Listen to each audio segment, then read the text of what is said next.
Now turn to part 1. A student wants to register for a conference. Listen to the conversation between the student and the woman and answer the questions. First, you have some time to look at questions 1 to 4.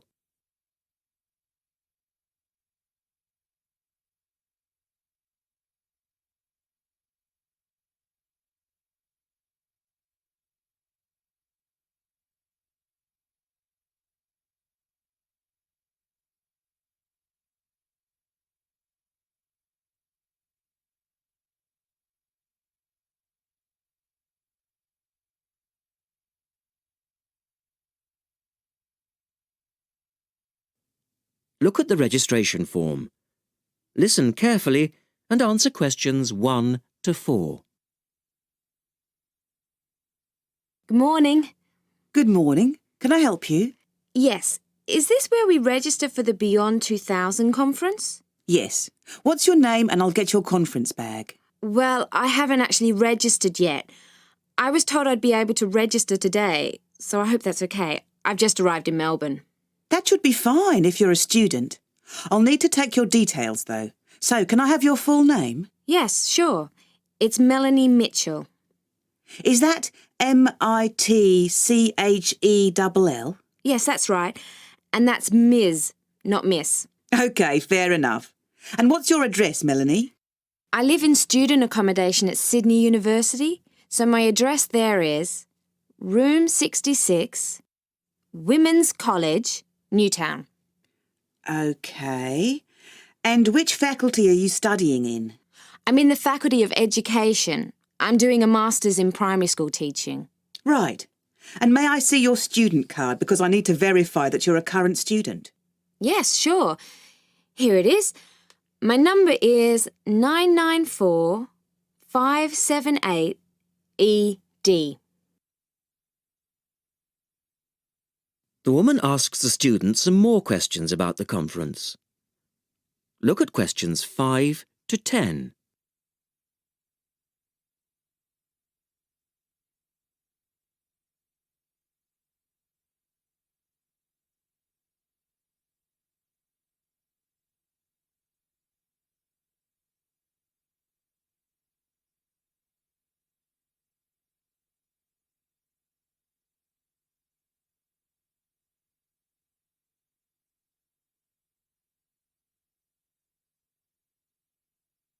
Now listen to their conversation and answer questions 5 to 10. OK. Now, do you want to attend all 3 days? The conference runs from Thursday to Saturday. Yes, I think so, if I can afford it. What does it cost? Well, you're eligible for a student discount, which makes it $15 for a day registration or $40 for the 3 days, though it is possible to register for half a day only. I'll register for all 3 days, please. Good. Now, will you be requiring accommodation while you're here in Melbourne? Yes, I suppose I will. What's available? Well, we have several levels of accommodation. You can share a room with another student for $25 a night. Or you can have your own room but share the bathroom. I believe it's just down the corridor. That's $45. Right. Or you can have a single room with your own bathroom. I don't mind sharing a room. On second thoughts, yes, I do. I'll have my own room, but I'll share the bathroom. Right. Now, the conference fee does not include meals, though you do get tea and coffee in the breaks. Shall I put you down for lunch? That's an extra $10 a day. And there's the conference dinner on Friday night, which is $25. Oh, and what about breakfast? Hang on a minute. It's all starting to sound rather expensive. I'll have the lunch, but not the dinner or breakfast, if that's okay. Perfectly okay. Now, a couple of other things. There are a number of special interest groups organised. They're known as SIGs, and you're asked to nominate your preference. They'll take place on the Friday afternoon and Saturday morning, but they're filling up quickly, which is why you need to nominate now. Right. What are the SIGs? Well, there are 6 altogether. Let's see. On Friday, you have a choice between computers in education, or teaching reading skills. Or a session on catering for the gifted child. Oh, they all sound interesting. But technology in the classroom is really my area of interest, rather than reading. So I'll go for that. I can probably read up on the gifted child topic myself. Right. And then the Saturday options are a session on cultural differences, or there's music in the primary curriculum, or you could go to the one on gender issues in the classroom. Wow! Can I go to them all? They all sound fascinating. Afraid not. Well, I'm really interested in how boys and girls behave differently, even when they are very young, so I'd better opt for the third session, even though the cultural differences sig is probably really interesting too. Right. And the music option would be interesting. And how would you like to pay?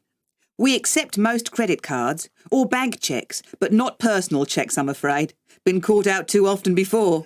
And cash, of course. We never say no to cash. I'll have to put it on my card because I don't have enough cash on me right now. That's fine. Enjoy your time here with us in Melbourne. That is the end of Part 1. You now have 1 minute to check your answers to Part 1.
Part 2.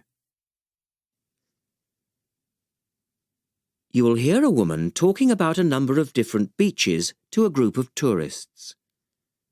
First, look at questions 11 to 20.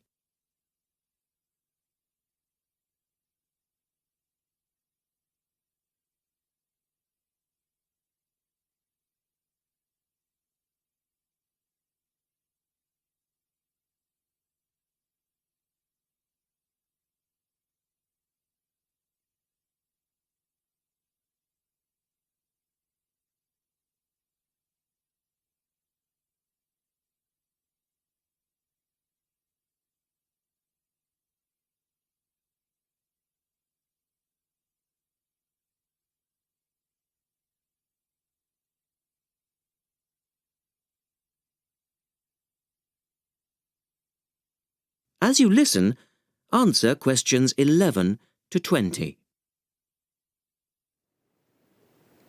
Right, let's move on to the beaches here, which are absolutely beautiful. You do have over 100 to choose from. They're mostly sandy beaches and they vary from the largest, which is 2.5 kilometres long, to tiny sandy coves. But there are a few that I'd really recommend you to visit. So, looking at this pamphlet, first of all, there's Bandella Beach. This beach is 1 kilometre away from the old fishing village of Bandella, which is a beautiful spot. If you park in the car park behind it, there's a small path which leads down to the bay. It's very pretty because the whole beach is backed by pine trees, so it's very sheltered.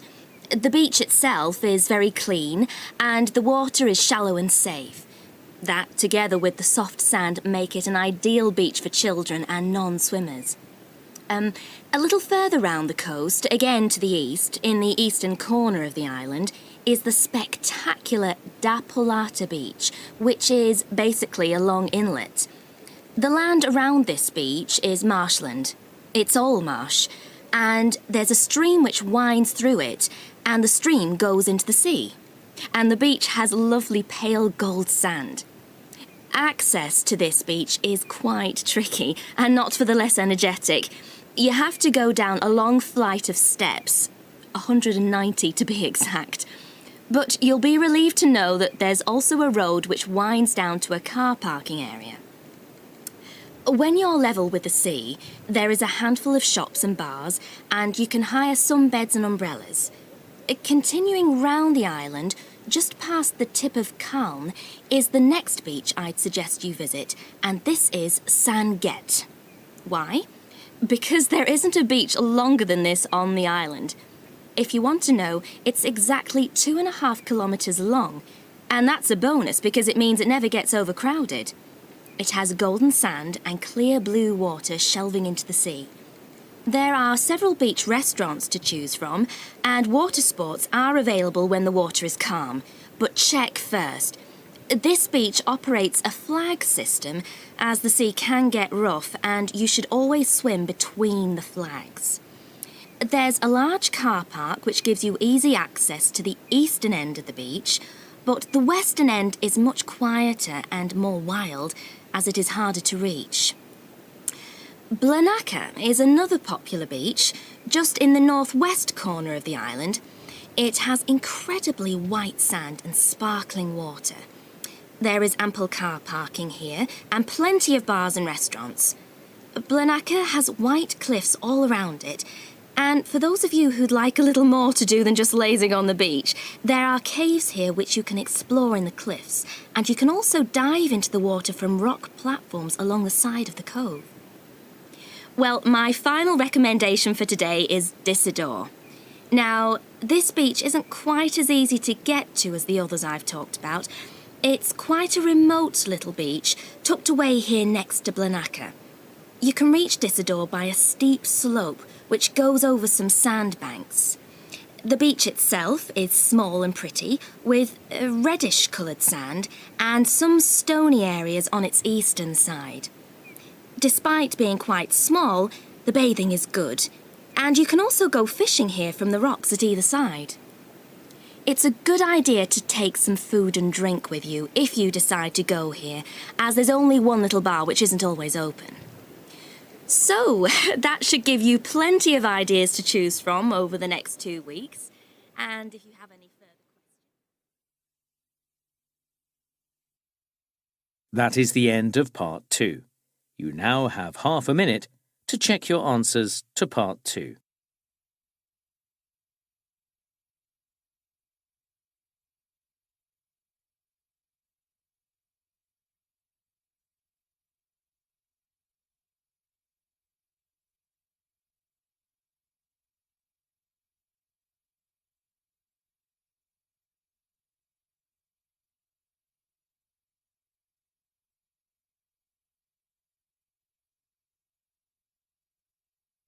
Part 3.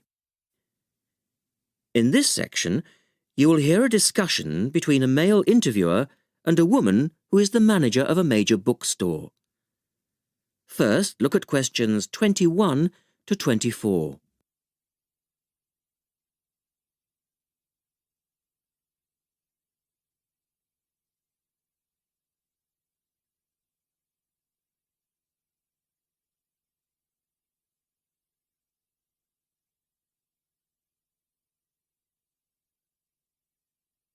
Now listen to their conversation and answer questions 21 to 24.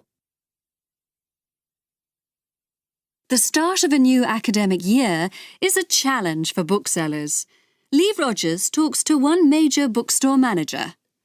Jenny Farrow, you're the manager of Dalton Books, and you sell an awful lot of books to students, don't you? Yes, we do. How do you manage to make sure that you're going to have the books students need when all the new courses begin? Basically, we make preparations long before they arrive. Like all other major book retailers, we have a database of information. And using that, we contact course conveners in May and ask them to send us their book lists. How many books are we talking about? For one course? Yes, as an example. An average course requires about 30 books. We ask lecturers to indicate whether a book is what we call essential reading. You know, the students simply have to get it, or whether it's what they would term recommended reading, or whether it's just a supplementary text that they tend to refer to as background reading. What about predicted buyers? It's not a perfect system, unfortunately. If a lecturer tells us that he expects us to sell 100 copies of a book, we know that we could actually sell anything from 50 to 150. That's why in practice, when it comes to ordering, it's a lot safer to go by the previous year's sales figures, if that's possible, of course, if we've sold the book before. We also build other factors into the equation, including the type of course that the books are for, the student's year group, and a measure of our own judgment. And these criteria make a fairly accurate guide? As accurate as we can be, yes. Look at questions 25 to 30.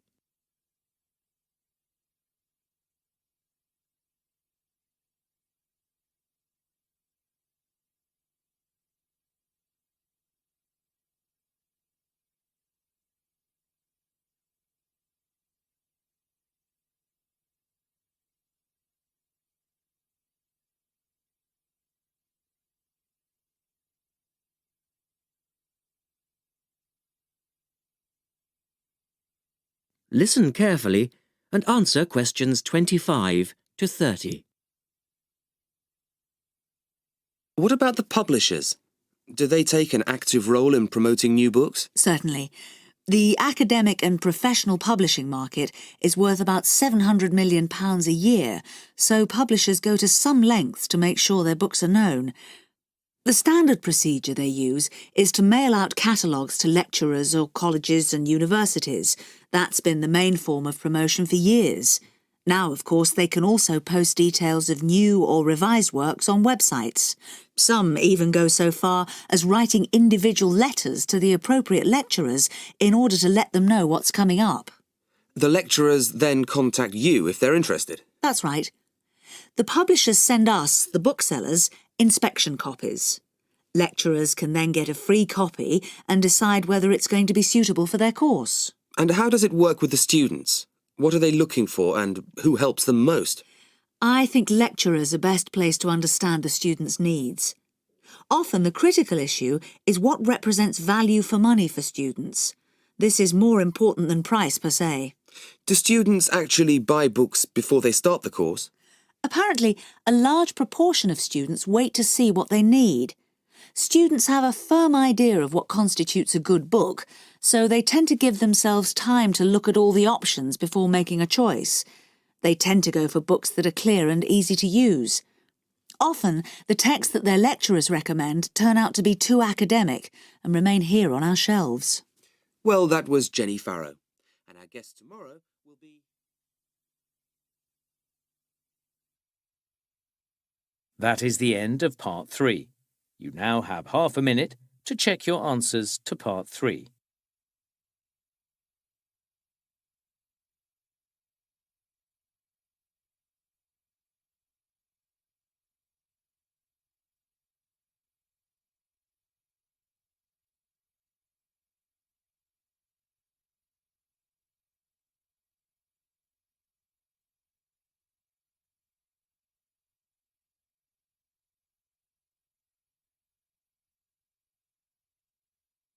Listening, Part 4. You will hear Rebecca Bramwell, an artist and illustrator, giving advice on how to get your first job or commission as an artist. First, you have some time to look at questions 31 to 35.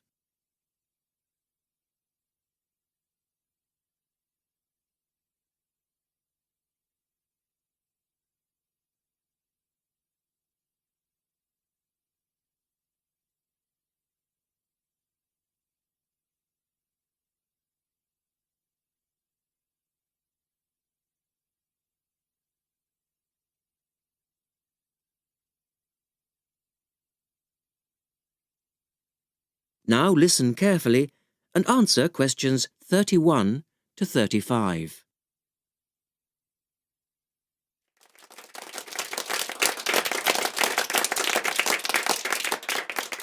I'd like to introduce Rebecca Bramwell, an artist and illustrator who has come along today to talk to you all about getting your first job or commission as an artist. Over to you, Rebecca. Thank you for inviting me. I remember when I graduated back in 1983, I was very excited about getting my first commission. My degree was in fine art, and I'd worked long and hard to get it. I was an enthusiastic student, and I never found it difficult to find the incentive to paint. I think as a student you're pushed along by fellow students and tutors, and the driving force is there. However, when you leave college, you find yourself saying things like, I'll have one more cup of coffee and then I'll sit down to work. I hate to admit it, but I say it myself. Suddenly, it isn't finding the inspiration or getting the right paper that's a problem. It's you. In my view, there are a number of reasons why this happens. It's a real challenge making a decent living as a new artist. You have to find a market for your work. Often you work freelance and need to take samples or portfolios of your work from place to place. These experiences are common to a lot of professional people. But artists also have to bare their souls to the world, in a way. More than anything, they want praise. If people don't like what they create, then it can be a very emotional and upsetting experience hearing them say this. I began to realise that these problems were preventing me from having a career in art, and so I decided to experiment. I was a painter, but I started to dabble in illustration, drawing pictures for books, cards, and this offered me the opportunity to become more emotionally detached from my work. I was no longer producing images from the heart, but developing images for a specified subject, taking a more practical approach. I began to develop a collection of my illustrations, which I put into a portfolio and started to carry around with me to show prospective clients and employers. But it was still tricky because publishers, for example, want to know that your drawings will reproduce well in a book. But without having had any work published, it's hard to prove this. Having a wonderful portfolio or a collection of original artwork is, of course, a first step. But what most potential clients would like to see is printed artwork, and without this evidence, they tend to hold back still when it comes to offering a contract. Look at questions 36 to 40.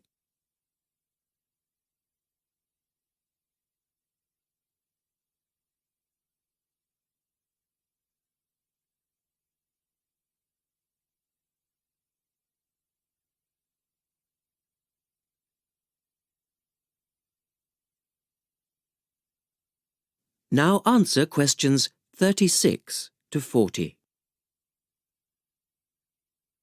Well, I overcame this problem in two ways.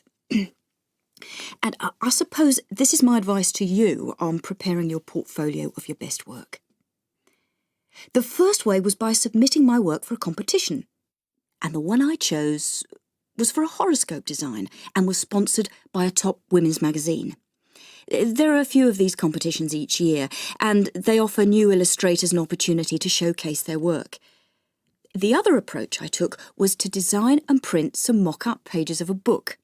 In other words, I placed some of my illustrations next to some text in order to demonstrate how my work would look when it was printed. Perhaps I was lucky in that I had taken a degree that provided me with all-round creative skills so that I could vary my style and wasn't limited to a certain technique. Now, I think that is important. The art world and many other creative fields do try to pigeonhole people into snug boxes with an accompanying label.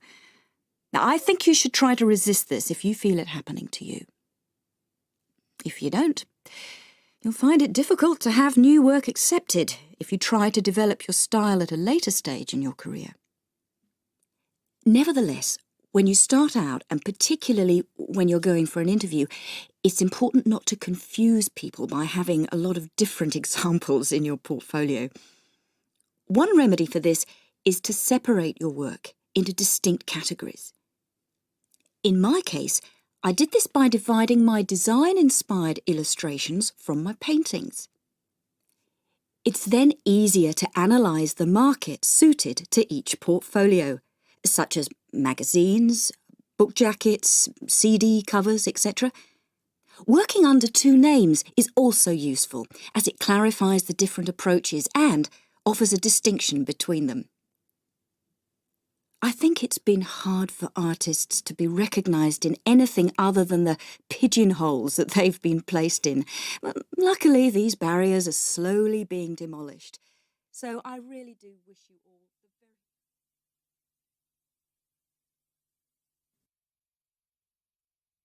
That is the end of Part 4. You now have 1 minute to check your answers to Part 4.